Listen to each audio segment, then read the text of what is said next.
In the theory part of this unit, we talked about notation and how it relates to pitches. So, where a note is on a staff tells you what note to play, whether it's on a keyboard, flute, guitar. But there's another part of notation that's very important, and that's the rhythm, or the duration of a note. So, the way a note looks tells you how long to play it.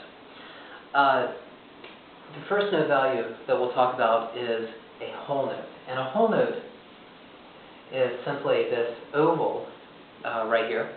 Now, it can be written, of course, on the treble clef or the bass clef, lines or spaces like that. And a whole note is a long note value, it's a long duration. In most cases, for our purposes right now, it's going to be a 4 count. So whenever you see a whole note, you would hold it for 4 counts. Now, half of a whole note is simply called a half note. And that looks like an oval with a stem. Now, the stem can go up or down, and we'll talk about the direction in a second here. But for right now, that's not important. A half note is 2 counts. So whenever you see a half note, it would simply be 2 counts.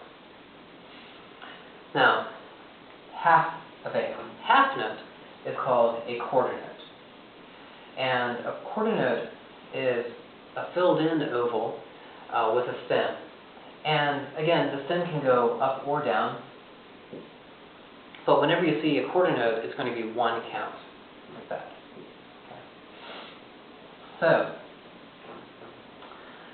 we've got whole notes. 2 half notes equal a whole note. And then 4 quarter notes also equal a whole note. Now, this is, of course, a very basic example, but you might have heard people say that music is related to math, that it's in the same part of the brain. Music is like a lot of different things, in my opinion, but this is one example of why it is like math. Because when you're playing rhythms, then you have to be constantly counting and paying attention to what rhythms, how long you're holding them. So music is, this is a basic example of how music is related to math. Do some practice with this, and then we'll see how these are inputted on the staff.